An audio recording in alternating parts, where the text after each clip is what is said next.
हम अपने मरे हुए माँ बाप की इसाले सवाब की दुआ नहीं कर सकते। हम खाली ये दुआ कर सकते हैं कि या अल्लाह उनकी दोज़ख की आग कम रखें। जैसे मैंने अभी कहा कि कोई सुन्नी शिया को काफिर कहता है तो वो ठीक कहता है, वो झूठ नहीं बोलता। कोई शिया सुन्नी को काफिर कहता है तो वो ठीक कहता है, वो झूठ नहीं बोलता। अब देखना ये है, हज़रत उमर रज़ियल्लाहु अन्हु से नबी पाक सल्लल्लाहु अलैहि वसल्लम ने कहा कि तुम में से कोई शख्स उस वक्त तक मोमिन नहीं जब तक उसको अपने माँ बाप से बढ़ के मैं अजीज नहीं। तो उमर ने पता क्या जवाब दिया था? I am not in the list of मोमिनीन। मुझ पे सूरह असर पूरी नहीं उतरती मेरे, क्योंकि मैं खसारे वालों में हूं। मैं आईने में अपने आप को खसारे वालों में देख रहे। यही तो ख्वाब गफलत है, ख्वाब खरगोश है मुसलमानों का, कि वो समझते हैं, वो बेवकूफ समझते हैं कि वो जन्नत में जा रहे हैं। एक क्वेश्चन जो बीच में आपने किया है, कुरान पाक में कुफार की या कुफ्र की डेफिनेशन बड़ी क्लियर वर्ड्स में है। जी जी। जब अंबिया अलैहिस्सलाम मैसेज पहुंचाते थे अपनी उम्मत को, अपने वक्त के लोगों को जो अंबिया अलैहिस्सलाम को फिजिकली देख पाए, तो उनके मैसेज को का इनकार करने वाला काफिर होता है। ये बात आपने समझनी। जी जी। और कुरान पाक में जितनी सख्त आयात उन कुफार के बारे में है, वो बड़ी इलेबोरेट आयात हैं कि वो दोज़ख का ईंधन है। बहुत सख्त आयात हैं कुफार के बारे में कि कोई ढकी छुपी शक शुबे की बात नहीं है, वो दोज़खी हैं जिन्होंने अपने अपने अदवार में अंबिया अलैहिस्सलाम को पाया और उनका इनकार किया। ये तो हो गए वो कुफार जो उस मैसेज का इनकार कर रहे हैं जो direct verbatim profit to the person गया। लेकिन मेरे और आपके दौर में कुफ्र की डेफिनेशन डिफरेंट है। जी, यही समझना था मुझे। अब मेरे और आपके दौर में नबी का काफिर कोई एग्जिस्ट नहीं करता, क्योंकि नबी एग्जिस्ट नहीं करते। अब वो एग्जिस्ट करेंगे तो आपके और मेरे दिए हुए अल्लाह ताला के मैसेज को, चाहे हम कुरान पाक की सूरत में उनको तोहफे में दें, या चाहे हम मैसेज की सूरत में कोई सुन्नत हदीस या कोई आयत बताएं और वो उसका इनकार करें। तो अब उस कुफ्र की डेफिनेशन में और नाउज़ुबिल्लाह अस्तग़फिरुल्लाह अंबिया अलैहिस्सलाम के काफिरों की डेफिनेशन में फर्क आ गया। इसलिए उनकी सजाएं तो कुरान ने बता दिया कि दोज़खी हैं। इनके बारे में जन्नत दोज़ख का फैसला करने वाले हम नहीं हैं। ठीक है, इसलिए आज के दौर में जब कोई किसी को दोज़खी कह देता है या इस तरह के कोई हुक्म सादर कर देता है, फतवा दे देता है कि वो तो दोज़खी हैं, आई बिलीव कि they are on very thin ice. उनको ये नहीं करना चाहिए। उनके पास कोई राइट नहीं है जन्नत दोज़ख का फैसला करने का। अल्लाह ताला डायरेक्टली बता सकते हैं या अल्लाह ताला अपने नबी के थ्रू डायरेक्टली इनडायरेक्टली पहुंचा सकते हैं मैसेज के फलां लोग दोज़खी हैं या फलां कौम काफिर है। ये तो हो गई आपके जो बीच में जो सवाल मुझे समझ में आया उसका जवाब।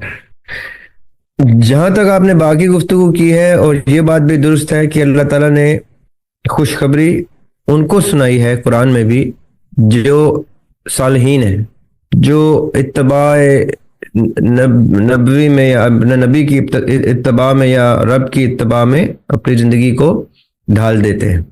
खुशखबरी है सब्र करने वालों के लिए। ये भी डायरेक्ट खुशखबरी है जो सब्र करते हैं। अब हमने अपने अपने हालात व वाक़यात, अपने अपने मुताले, तजुर्बे, तज्ज़िये, अपने अकीदे के मुताबिक अपने आप को कहाँ प्लेस करना है, अल्लाह ताला ने बड़ी क्लियर आइडेंटिफिकेशन कुरान पाक में भी कर दी हैं और हदीस में भी हमें मिल जाती हैं, बहुत जो बहुत कॉमनली मिल जाती हैं। मैं ज़्यादा हदीस की गुफ्तगू इसलिए नहीं करता क्योंकि उसमें बहुत सी गुंजाइश है इख्तिलाफ राय की, कि हमारे तो अहले सुन्नत के 4 अकीदे आपस में लड़ते रहते हैं हदीसों के ऊपर। फिर ऑन मैक्रो लेवल शिया सुन्नी लड़ते रहते हैं हदीसों के ऊपर। इसलिए जब आप इस 2 साल के सफर में ये चीजें सारी पढ़ेंगे तो आप लोग खुद देखेंगे कि कौन कौन से अकायद दूसरे अकायद के पर खिलाफ जो गुफ्तगू करते हैं उसकी वजूहात क्या है। हमें जो तहकीक का सफर होता है उसमें आप बायसनेस नहीं ला सकते कि एक सुन्नी और शिया की बहस में आपने ये देखना होता है कि सुन्नी क्यों और कहाँ शिया को गलत या उससे इख्तलाफ रख रहा है, कहाँ अहले तशरीह जो है वो अहले सुन्नत से इख्तलाफ रख रहे हैं, और उनकी लेंस से जो दिख रहा है वो आपने बयान कर देना होता कि भैया वो इमाम के मानने वाले हैं, वो इमाम इमाम करते हैं, वो इमाम की गुफ्तगू करते हैं, वो इमाम और अमीरुल मोमिनीन की सारी सुन्नत और सीरत के ऊपर अब बाकी की तमाम उम्मत को जज करते हैं। तो अब जब वो इस नुक्ता नजर से देखते हैं तो उनको बहुत सी बड़ी बड़ी जलीलुल कद्र हस्तियां भी खता पर या गलती पर या दूसरे रुख पर ऑपोजिट नजर आती हैं। तो मैं कहता हूं भाई उस लेंस से मैं भी देखूंगा तो गलत यही कुछ नजर आएगा। इसी तरह जब मैं अहले सुन्नत की तरफ जाता हूं, उनको उनके अकायद पढ़ता हूं, उनकी किताबें पढ़ता हूं, तो मैं कहता हूं इस लेंस से शिया मुझे गलत नजर आते हैं। इसका मतलब यह है कि ये कुछ खास पर्सपेक्टिव हैं जो अपने अपने कुतुब पढ़ने के बाद या किसी की इमाम की तकलीद करने के बाद आपके ऊपर खुलना शुरू होते हैं, और वो फिर एक सर्टेन बाउंड्रीज इस्टेब्लिश कर देते हैं। तकलीद हमेशा बाउंड्री इस्टेब्लिश करती है। तकलीद का मतलब ही ये होता है कि आपने किसी की वर्ड टू वर्ड उसकी स्टडीज को, उसके कॉन्सेप्ट्स को आपने अप्लाई कर दिया। अब जैसे आपने अप्लाई किया तो उसके बरक्स जो कोई और मुकल्लिद किसी और इमाम का है वो आपसे अपोजिंग राय रखेगा ही रखेगा। तहकीक के सफर में आप क्या करते हैं, आप इन दोनों को रिस्पेक्ट देते हैं, तीसरे को भी रिस्पेक्ट देते हैं, चौथे को भी रिस्पेक्ट देते हैं, उनकी कुतुब पढ़ के देखते हैं कि अच्छा इसलिए ये उसको गलत कह रहा है क्योंकि वाकई इस चीज के मुताबिक तो वो गलत है। उधर से जाके कहते हैं हाँ हाँ वाकई वो ठीक गलत कह रहा है क्योंकि इसकी इस फलां किताब के मुताबिक तो वो गलत है। तो आप बहुत आराम से तसल्ली से देख सकते हैं कि ये इन सब के सही गलत और इनके स्याह सफेद आपस में मुख्तलिफ क्यों है। ये खूबसूरती होती है इल्म हासिल करने की कि आप जब तहकीक कर रहे होते हैं तो आप हकायक पर मबनी गुफ्तगू करते हैं, आप अकायद पर मबनी गुफ्तगू नहीं करते, आप तकलीद पर मबनी गुफ्तगू नहीं करते, आप हकायक पर मबनी गुफ्तगू करते हैं। और हकायक कैसे मिलते हैं? तलाश करने से, पढ़ने से, मुताले से, मुशाहिदे से। जी जी सर, एक बात यहाँ पर और ऐड करूं सर आपसे? जी जी जी जी बिस्मिल्लाह। मैं जी इसी बात को छोटा सा जैसे आपने बताया ना, इसी को समझने के लिए कि जैसे एक मुफ्ती साहब ने कहा कि ज्यादा बच्चे पैदा करो और 4 शादियां करो, और जो ज्यादा बच्चे पैदा करेगा वो जो है मतलब हदीस के अकॉर्डिंग उन्होंने बताया। लेकिन क्वेश्चन ये है मतलब उन्हीं से था ये क्वेश्चन कि ये उसूल आप पूरी इंसानियत या मुसलमानों पे कैसे लगा सकते हैं कि मतलब ये हर किसी के लिए तो नहीं हो सकता ना, ये चीज हर किसी के लिए ये अप्लाई नहीं हो सकता। तो किसी एक चीज को आपने इतना जोर दे दिया कि वो इस्लाम का इतना बड़ा हिस्सा बना दिया जिसको अल्लाह के रसूल ने ऐसे बयान नहीं किया था कि वो हर जगह ही वो उसूल लगेगा। और अगर आप वो पूरे उसूल जी नहीं ये आप वही कर रहे हैं ना, आप उसकी लेंस ही नहीं आइडेंटिफाई कर पा रही। अच्छा नहीं सर, मैं उसकी लेंस से नहीं, एक्चुअली मैं ये देख रही थी कि कुरान हमें कैसे किन बातों का कब क्या कैसे हुक्म दे रहा है। नहीं और ये तो सैनोरियो पर डिपेंड नहीं करता। जी जी नहीं आप मेरी बात समझिए। आपने जैसे ही उस मौलवी या मुफ्ती की बात को जज किया जी, तो आपने तहकीक का सफर तर्क कर दिया और आपने जजमेंट शुरू कर दी। जी लेकिन सर मैं तहकीक करने के ऊपर ही बोल रही थी कि हम इसकी जड़ में जाएंगे कि ऐसे उसूल क्या सप्पे लग रहे हैं, इसको ज्यादा ही नहीं आप सबसे पहले कहेंगे वो ठीक कह रहा है, सही, वो झूठ नहीं बोल रहा, वो वसूख से ठीक कह रहा है, उसको यही समझ आया है। अब आपने ये आइडेंटिफाई करना है, इन्वेस्टिगेट करना है कि उसको ये कैसे समझ आया है। ये नहीं कहना कि वो गलत कह रहा है। जी जी, आपने ये सही समझ के चलना है। आपने कहना है अच्छा उसका सही ये है, आपको ये येलो कलर नजर आ रहा है, उसको ऑरेंज नजर आ रहा है तो आपने ये नहीं कहना वो झूठ बोल रहा है जी, आपने कहना अच्छा उसको ऑरेंज कैसे नजर आ रहा है। I need to put myself in that person shoes. मैं देखूं कि मुझे कौन सी बीमारी होगी, कौन सा पिगमेंट का मसला होगा, कौन सी कलर ब्लाइंडनेस होगी मुझे भी, तो मुझे ये नजर आना शुरू हो जाएगा। सही सर, सही। तो अगर मुफ्ती साहब कह रहे हैं कि बच्चे पैदा करो, 4 शादियां करो, तो वो ठीक कह रहे हैं अपने लेंस में रहते हुए, वो झूठ नहीं बोल रहे। अब आपने इन्वेस्टिगेट करना है कि वो कौन सी चीजें उन्होंने पढ़ी हैं और कहां तक पढ़ी हैं और उनको कौन समझा रहा है ये चीज। तो वो मुझे भी वैसे ही नजर आएगी अगर मैं ये चीजें पढ़ूं और मुझे कोई इस तरह की बातें ऐसे समझाए तो। बिल्कुल। जैसे ही आप ये इन्वेस्टिगेट करके इस रूट तक पहुंचेंगी, आपको आपके दिल में उसकी इज्जत बढ़ जाएगी। आप कहेंगे ये बिल्कुल ठीक कह रहा है बेचारा। जैसे मैंने अभी कहा कि कोई सुन्नी शिया को काफिर कहता है तो वो ठीक कहता है, वो झूठ नहीं बोलता। कोई शिया सुन्नी को काफिर कहता है तो वो ठीक कहता है, वो झूठ नहीं बोलता। अब देखना ये है कि कौन सी ऐसी लेंस है जिससे सुन्नी को शिया काफिर नजर आता है और शिया को सुन्नी काफिर नजर आता है। सही। आपने मेरा पॉइंट समझा? आपने आपके बिल्कुल समझा, बिल्कुल। जी जी। आपके जी, दो जी। बच्चे हैं। एक बच्चा कहता है कि मैंने इसको पहले मारा, इसने मुझे पहले मारा था। दूसरा बच्चा कहता है नहीं, इसने मुझे पहले मारा था। इनमें से तो एक झूठ बोल रहा है। ऐसे ही है, बिल्कुल ऐसे ही है ना। ये तो one person word against the other person word है। आपकी इन्वेस्टिगेशन क्या होगी यहाँ पे कि इसमें सच क्या है? बिल्कुल राइट। इंसाफ का जी, तकाजा है कि आपने जी, जी, इन्वेस्टिगेट बिल्कुल। करना है, चाहे आप सवाल पूछ के करें, चाहे आप तीसरा गवाह कहीं से ढूंढें, चाहे आप उनकी बातों में देखें कि किसमें सच्चाई ज्यादा नजर आ रही है। वो आपका अपना तरीकेकार होगा। आपने सच आइडेंटिफाई करना है और झूठ बोलने की सजा देनी। राइट। जी, ये भी सूरह असर में एक पॉइंट है। जी जी सर, समझ गई बिल्कुल। लेकिन जब आपके सामने दो अकायद के पेशवा खड़े एक दूसरे को काफिर कह रहे हैं, तब आपने ये नहीं कहना कि इनमें झूठा कौन है। तब आपने कहना है कि ये इसी अकीदे पे मरने को तैयार है, जान देने को तैयार है, तो इसका मतलब है ये सच के अपने सच पे खड़ा हुआ है। वो भी अपने अकीदे पे जान देने को तैयार है, तो वो सच पे खड़ा हुआ है। ये इनके सच की लड़ाई है। अब हमने ये देखना है कि ये कौन सा एंगल है जिससे वो शख्स काफिर नजर आता है, ये कौन सा एंगल है जिससे वो शख्स काफिर नजर आता है। तो हमने इसकी भी कुतुब पढ़नी है, इसके अकायद को समझना है। तो जैसे ही हम वो पढ़ेंगे तो हमें नजर आएगा कि हाँ यार, इस किताब के मुताबिक, जिसको ये अपना हरफ आखिर मान रहा है, इस किताब के मुताबिक तो वो जो शख्स है उसकी सारी प्रैक्टिस ही काफिरों वाली है। फिर आप उन्हें दूसरे की किताब पढ़नी है और आपने कहना है हाँ यार, इसकी भी किताबों के मुताबिक वो जो शख्स है वो है ही काफिर। अब दोनों काफिर एक दूसरे को ठीक कह रहे हैं, तब आपकी इन्वेस्टिगेशन ठीक पहुंची। अब जिस मुफ्ती या मौलवी की आप बात कर रही हैं वो ठीक कह रहा है, वो अपना सच बोल रहा है, वो उसको झूठ बोलने का कोई शौक नहीं है, उसको समझ ही इतना आ रहा है। समझ इतना आ रहा है जी। अब जिसको जो समझ में आ रहा है वो उसके पीछे सब कुछ करने को तैयार है। तहकीक के सफर में आपने इनमें से किसी का रुख नहीं ले लेना, किसी एक को सही नहीं बोल देना। आपने कहना है कि भाई ये सारे सही हैं, मुझे ये पर 2 साल के अंदर मुझे समझ आ जाएगी कि सब के सब सही कैसे हैं, सब के सब गलत कैसे हैं। अगर मैंने शुरू में ही जजमेंटल होके लोगों को जज करना शुरू कर दिया तो मैं भी किसी तकलीद में हूं जो खाली तस्लीम नहीं कर रही। सही, समझ गई सर। तहकीक के सफर में तकलीद बाहर रखनी पड़ती है।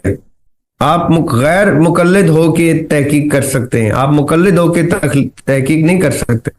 सही।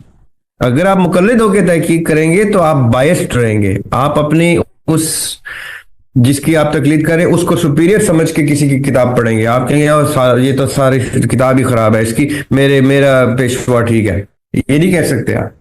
जी जी, जैसे कि सूर्य सर से यही बात समझी थी कि हक की तलकीन सब्र के साथ करते रहो, कि मतलब सब्र पहले समझना है हमें। ये नहीं कि मतलब हमें सब कुछ पता है पहले से ही और मैं ही हक पर हूँ और मैं बता रही हूँ कुछ, या मैं जो समझ रही हूँ वही ठीक है। जब तक इस प्रोसेस से नहीं गुजरा जाएगा। लेकिन जो सूरह असर में जिन सिफात का जिक्र है ना, जी जी, इल्लल्लज़ीना आमनू, सिवाय उनके मगर वो जो ईमान लाए, आमिलुस सालिहात, और जिन्होंने साले अमल किए, वत्तवासु बिल हक वत्तवासु बिस सब्र, और जिन्होंने अब देखिए मैं तो आमनू पे ही नहीं पूरा उतरता। एक्सप्लेन करेंगे सर। इल्लल्लज़ीना आमनू सारी दुनिया खसारे में सिवाय उनके जो ईमान लाए। अब इल्ला ईमान लाने वालों के सब जहन्नुमी हैं। मैं तो आमनू की डेफिनेशन एक्सप्लोर करूंगा पहले कि या अय्युहल्लज़ीना आमनू कौन है। मैं तो एड्रेस ही नहीं होता उसमें, मैं ईमान की डेफिनेशन पे पूरा नहीं उतरता अभी। पहले मैंने ईमान को की मार्फत लेनी है कि ईमान होता क्या है। हजरत उमर रज़ियल्लाहु अन्हु से नबी पाक सल्लल्लाहु अलैहि वसल्लम ने कहा कि तुम में से कोई शख्स उस वक्त तक मोमिन नहीं जब तक उसको अपने माँ बाप से बढ़ के मैं अजीज नहीं। तो हजरत उमर ने पता क्या जवाब दिया था? आकल इस्लाम, फिर तो मैं मोमिन ही नहीं हूँ, क्योंकि मुझे तो आप अपने माँ बाप से बढ़ के अजीज नहीं है। Then he goes home, he talks to his parents, spends the whole day and then comes back to the prophet and says, आज आप मुझे अपने माँ बाप से बढ़ के भी ज्यादा अजीज हो गए। उन्होंने झूठ नहीं बोला, हम तो झूठ बोलते हैं। आपको भी पता है, मुझे भी पता है कि हमें अपने माँ बाप से बढ़ के नबी पाक सल्लल्लाहु अलैहि वसल्लम अजीज नहीं है। आज मेरी माँ के गले पे कोई तलवार रख दे और कह दे कि तू काफिर है, मैं कहूंगा मैं काफिर, मेरी माँ को छोड़ दे। At least we should admit. आप अगर बाल बच्चेदार हैं, उठा ले कोई आपका बच्चा, रखे तलवार गले पे कि क्या तेरा नबी झूठा था, आप कहेंगे हाँ हाँ झूठा था, मेरे बच्चे को छोड़ दे। जी, फिर वही वाकया याद आ गया जो फिरौन ने जब सजा दी थी बच्चे वाली माँ को, और वो बच्चा बोल पड़ा था आखिर में कि डरना नहीं, जो चौथा बच्चा बोला था। अल्लाह ताला की वो जो आप सल्लल्लाहु अलैहि वसल्लम ने एक्सप्लेन किया, वो वाकया याद आ गया कि जब तक ईमान की डेफिनेशन फिर वही होगी। मैंने आपको अभी एक एग्जांपल दिया है जी, ऐसे ईमान की मार्फत के सफर में उम्र गुजर जाती है कि ईमान होता क्या है सर, वाकई। और ऊपर से कंफ्यूजन, माहौल, आप जिस जगह पे पले पड़े हैं, इसलिए हमने एडमिट करना है कि हम तो अभी मोमिनीन की लिस्ट में नहीं आते। मोमिनीन के बाद कई सालिहीन होते हैं और सिद्दीकीन होते हैं और शुहदा होते हैं। वी आर नॉट मोमिनीन, हम पे तो कुरान ही नहीं उतरा। कुरान या अय्युहल्लज़ीना आमनू जब कहता है तो मुझे नहीं एड्रेस करता वो। ये तो बात हकीकत है ऐसा, ये तो मानकर ही तो चले हैं इस रास्ते पे कि जी तो जब तक हम ईमान के मार्फत के रास्ते में हम सेफ हैं। ये मैं आपको ट्रिक बता रहा हूं सबको। जी, जब तक हम ईमान की मार्फत के रास्ते में तालिब इल्म हैं, हम सेफ हैं, क्योंकि अल्लाह ताला ये देख रहे हैं कि ये है तो उसी रास्ते पे ना जिस पे ईमान की मार्फत है, उसको मैंने इनायत करनी है, और तो कौन दे सकता है। इल्म के दरवाजे रब खोलता है, ये फजल अल्लाह का होता है। तो हम उस रास्ते पे चल के किसी को जज नहीं कर रहे अभी। अगर कोई मौलवी कहता है बच्चे पैदा करो, 4 शादियां करो, आपके ठीक कहता होगा, भाई मैं अभी उस सफर पे हूँ जिस सफर में पहले मुझे ईमान तो पता चले, बाद में मैं मौलवी को जज करूंगी। जी, I am not in the list of मोमिनीन। मुझ पे सूरह असर पूरी नहीं उतरती मेरे, क्योंकि मैं खसारे वालों में हूं। मैं आईने में अपने आप को खसारे वालों में देख रहे। हम लफी खुस्र में से हैं। क्यों? क्योंकि हम इल्लल्लज़ीना आमनू में नहीं है। आगे तो जाए ना, अभी आयत यहां रोक दे। जी, आई एम नॉट अ मोमिन by definition, I am a student of ईमान। मेरे ऊपर कुरान नहीं उतरता जब तक मैं ईमान की हालत में नहीं हूं। सूरह बकरा कैसे शुरू होती है? अल्लज़ीना युमिनूना बिल गैबी से। जी, अल्लज़ीना युमिनूना बिल गैबी से। ये किताब किसके लिए हिदायत है? हुदल लिल मुत्तकीन। अच्छा जी, मुत्तकीन कौन है? अल्लज़ीना युमिनूना बिल गैबी। मैं तो नहीं हूं, ये किताब तो मेरे लिए हिदायत है ही नहीं। मैं मुत्तकीन की लिस्ट में ही नहीं आता। मैं जब मुत्तकीन की डेफिनेशन खोलता हूं तो मैं तो उसके पहले 2 पॉइंट्स में ही फेल हो जाता हूं। वो तो 1000 पॉइंट्स की लिस्ट है। मैं तो गैब पे ईमान नहीं लाता। मैं झूठ बोलूंगा अगर मैं कहूंगा कि मैं गैब पे ईमान लाता हूं। गैब पे ईमान लाने वालों की डेफिनेशन जब मैं पढ़ता हूं तो मैं कहता हूं तौबा इस्तग़फ़ार, नहीं भाई, मैं तो इस तरह ईमान की हालत में नहीं हूं। यही तो ख्वाब गफलत है, ख्वाब खरगोश है मुसलमानों का, कि वो समझते हैं, वो बेवकूफ समझते हैं कि वो जन्नत में जा रहे हैं। जी सर, यही बात तो परेशान करती है कि काम हम खसारे वाले दोज़खी हैं, हम नहीं तस्लीम करते। हमारे बाप भी वही थे, उनके बाप भी वही थे। हम अपने मरे हुए माँ बाप के इसाले सवाब की दुआ नहीं कर सकते। हम खाली ये दुआ कर सकते हैं कि या अल्लाह उनकी दोज़ख की आग कम रखें, because they did not die मोमिन। उनको तो मोमिन की डेफिनेशन भी नहीं आती। वो कौन से मोमिन थे? अभी जिसके माँ बाप जिंदा हैं, अभी जिसके माँ बाप जिंदा हैं, वो बिठाए आज अपने बाप को और कहे कि मुझे मोमिन की डेफिनेशन लिख के दें। शर्म आएगी आपको अपने माँ बाप की डेफिनेशन के ऊपर। और आप उंगली उठा के भी नहीं कह सकते कि बड़े बेशर्म है पापा, आप मरने वाले हैं और आपको ये नहीं पता मोमिन क्या होता है। सर मैं बच्चों की माँ हूँ, मैं लिखने बैठूं तो मैं बच्चों को कैसे मैं बताऊंगी? आपकी शर्म बात तो नहीं कर मुझे रहा, ही मैं पड़ी है। आपके वालिदैन की बात कर रहा हूँ। जी, वालिदैन चले हयात नहीं, लेकिन वाकई हमारे वालिदैन को नहीं पता था, आप उनकी एज नहीं ग्रुप पता का था। कोई चाचा ताया पकड़ ले, मामू पकड़ ले, कहेंगे जी मुझे बताओ लिखो ये, क्योंकि मुझे तब पता चलेगा मेरा बाप दोस्ती है कि नहीं। तो आपको साबित होगा कि हाँ हमारे सारों के बाप दोस्ती गए। उनको क्या पता मोमिन क्या होता जी। है। एक काम करने वो आए थे, मार्फत लेने आए थे अपने रब की, मार्फत लेने आए थे अपने आप की, सुन्नत पे चलने। कुछ भी नहीं किया इन तीनों चीजों में से उनने यार। वो तो घर बनाते रहे, कोठियां बनाते रहे, बिजनेस करते रहे, काम कारोबार करते रहे। वसीयत में भी यही लिख के गए कि ये चीज तेरे नाम, ये चीज तेरे नाम। सही है। ये नहीं कहा कि बेटे आखिरत संभालना। किसी एक पाकिस्तानी की मैं बात कर रहा हूं, मैं ज्यादा किसी की बात नहीं, किसी एक पाकिस्तानी ने वसीयत में ये नहीं लिखा होगा कि बेटे अपनी जन्नत के ऊपर काम करना, अपने आखिरत के ऊपर काम करना। ये कहा होगा उस जमीन पे काम करना, प्लॉट बना लेना। I don't want to go into that zone where you and I would look like the ugliest animals on the planet. वो हजरत राबिया बसरी थी ना, कलंदर थी, उनको लोग कहते थे आप पर्दा नहीं करते हो। कहते हैं पर्दे की डेफिनेशन पता है तुम्हें? पर्दा मर्द से किया जाता है। तुम्हारा बाप, तुम्हारा चाचा, तुम्हारा ताया, तुम्हारा खानदान, उनमें एक भी मर्द नहीं, क्योंकि वो मर्द की डेफिनेशन पे ही पूरा नहीं उतरता। अब that direction is the direction of realisation, जहां पे हम सब दोस्ती हैं। Let's not enter that.